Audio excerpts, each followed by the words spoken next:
Mga kaibigan, gusto kong ipagluto ninyo ako ng masarap na mga pancake na ito. Well, isang sandali. Pretty Maya cookies, Oreo cookies. Durugin muna natin ito at gumawa ng tunay na masarap na pancake mula rito. Tingnan mong mabuti. Magiging interesante ito. Handa na ang ating halo. Ngayon, kailangan nating ilagay lahat ito sa kawali. Dito mismo, ganito. Ngayon, baliktarin natin. Oo.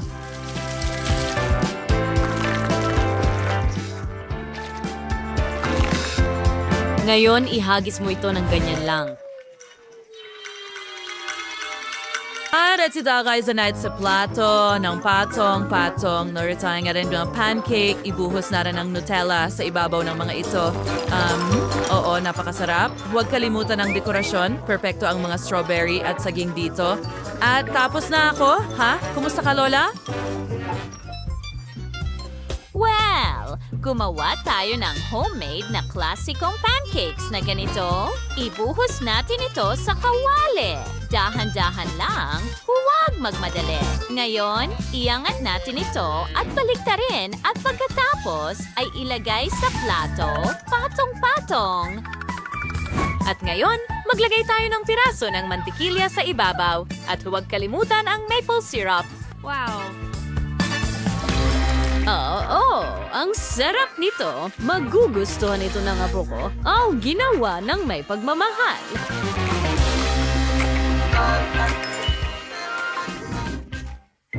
Habang hindi siya nakatingin, kukunin ko ang kanyang batter.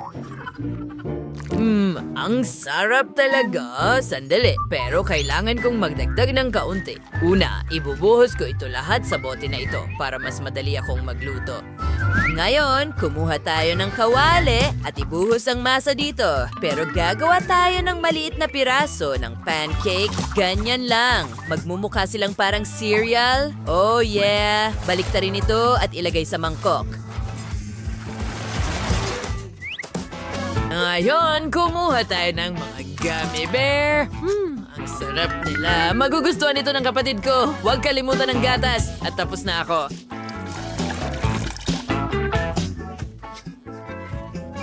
Subukan mo! Wow! Wow! Ang daming iba't ibang klase ng pancake! Tingnan mo yan! Ang liit na mga ito, susubukan ko. Mukhang parang cereal. At may gummy bears. Sigurado akong masarap ito. Ang sarap. Gustong-gusto ko ito. Salamat, kuya. Ngayon, subukan natin ang mga pancake ni Lola. Maple syrup sa ibabaw nito. Ang bango at talagang mainit at kaaya-aya. Ramdam ko ang pagmamahal mo, Lola. At ngayon, tingnan mo ang mga chocolate pancake mula kay Chef. May saging at strawberry. Wow! Nalalasahan ko rin ang Oreos. Ito ay kamangha-mangha. Chef, ikaw ang nanalo. Alam ko na. Siyempre, ako ang chef pagkatapos ng lahat. Ngayon, gusto kong gumawa ka ng pasta para sa akin. Ha? Hindi yan problema, mahal. Hindi yan problema para sa chef. Siyempre.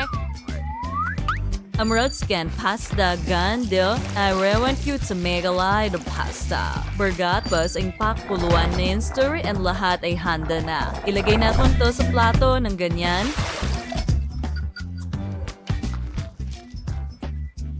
Ngayon, paghahaluin natin ang lahat ng spaghetti para magmukhang bahaghari. Ha? Ano sa tingin mo, Lola? Kita mo? Nagkakaroon ng magic. Wow. Paano mo nagawa yon? Chef, kamangha-mangha ito. Huwag kang mag-alala. May mga tricks din ako. Ngayon, ibubuhos ko ang spaghetti sa plato ng ganito. Ay, kailangan ko ito na blender. Hiligawin ako ng espesyal kong sarsa ng kamatis. Ilagay natin ang mga gulay sa loob at pagkatapos ay mga kamatis at haluin itong mabuti. Ganyan lang. Perfecto! Ngayon, buksan natin ito at ibuhos sa ibabaw ng spaghetti. Amoy sariwa. Oo, gustong-gusto ng apo ko ang ganitong klaseng spaghetti. At huwag kalimutan ang keso, budburan ito sa ibabaw. At mga dekorasyon. Ano sa palagay mo, Apo? Ayos lang yan, Lola. Ngayon, magluto tayo ng spaghetti. Ilalagay na natin ito at tatasan ng init. Oops! Ha! Nasusunog. Ma, bakit nasusunog? Oh, ang kamay ko. Nasusunog na rin ngayon. Oo, sandali lang. Sige na. Heto na. Ilabas mo. Sige na. Oh, mahusay. Huwag kang mag-alala, Tyler. Ayos lang yan. Oh, ayos lang siguro. Kailangan ko ng kawali, tapos spaghetti. At hindi. Ulit. Seryoso? Anong gagawin? Tama, alam ko na ang gagawin. Magluluto tayo ng instant noodles. Oo. Ngayon, kunin natin ang takuri at ilagay ang noodles. Mas mabilis ito. Oh, hindi ka siya. Sige na, nadurog ito. Ngayon, magdagdag pa tayo at ang sarsa din. Buksan mo. Ano? Hindi na naman.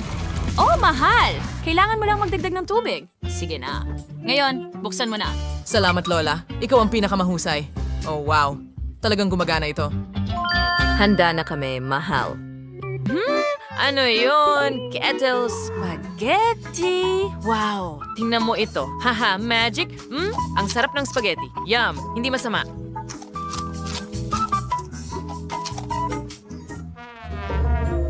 At hindi ako sigurado kung gusto kong subukan ito, pero sige, magiging matapang ako. Medyo mabango.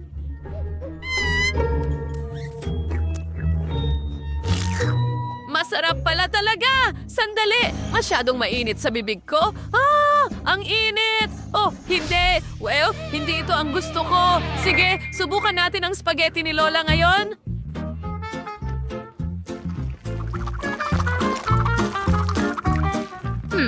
Ang bango. Ito ba ang paborito kong sarsa ng kamatis? Magaling. Iyan ang gusto ko. Lola, ikaw ang nanalo. Oh, mahal, maraming salamat. Pinahahalagahan ko ito. Ngayon, gusto kong gumawa ka ng mainit na kakao para sa akin. Hindi problema yan. Meron akong Nesquik dito. Gusto ko rin itong kainin ng tuyo. Ngayon, ibuhos natin ito sa mainit na gatas. Hahaluin ng mabuti. May kasama itong mga strawberry. Sarap. Ngayon, magdadagdag tayo ng whipped cream. Masarap. Sa ibabaw para sa dekorasyon. Ngayon, ilang sprinkles at isang straw.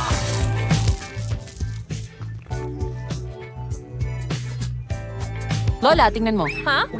Tyler, ano ang ginawa mo? Maging mas maingat ka. Mukhang kailangan ko nga ang sandok.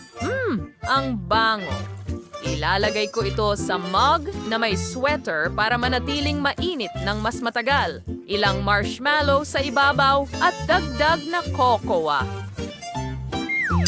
Yan na ba lahat? Lola, halika na. Ito ay biro. Ngayon, manood at matuto. Narito ang ating puting tsokolate at tutunawin natin ito sa ibabaw ng mangkok gamit ang burner, syempre. Kapag natunaw na ang tsokolate, gagawa tayo ng mga bomba. Huwag mag-alala, ito ay mga tsokolate bomba. Hindi ito makakasakit sa sinuman maliban sa pag-atake sa iyo ng pinakamasarap na amoy at lasa. Yung Nintimons and Hemisphere na is, yun magalabit tayong kakao at marshmallow sa loob. Ngayon, naisasara natin sila gamit ang kabilang kalahati at magmumukha silang maliliit na chocolate bomb. Ganyan lang, dagdagan pa ng tsokolate at sprinkles, syempre. Ngayon, ilagay natin sila dito sa plato na may mainit na gatas at isang baso. Huwag kalimutan ang straw. Voila! Wow! Ang daming iba't ibang klase ng kakao. Ano ito? May baso at straw. Oh, sa tingin ko, dapat ilagay ko ito dito at ibuhos ang mainit na gatas. Tingnan natin kung ano ang kalalabasan. Wow! Ito ay kakao. Haluin ko ito ng mabuti kasama ang marshmallows din. Mukhang kamangha-mangha. Yet mas masarap pa. Sige, gusto ko ang tindahan na yon. Paano naman itong cute na tasa ng coco mula kay Lola? Masarap, Lola. Gusto ko ito. Oh, at bakit kulay rosas ang baso na ito? Well, masarap ang whipped cream sa ibabaw at ang kokwa rin. Tyler, panalo ka. Gustong gusto ko ito. Oo, sa wakas. Nagustuhan mo ba ang aming video? Kung ganoon, pindutin ang like button at mag-subscribe sa aming channel. Kita-kits mamaya!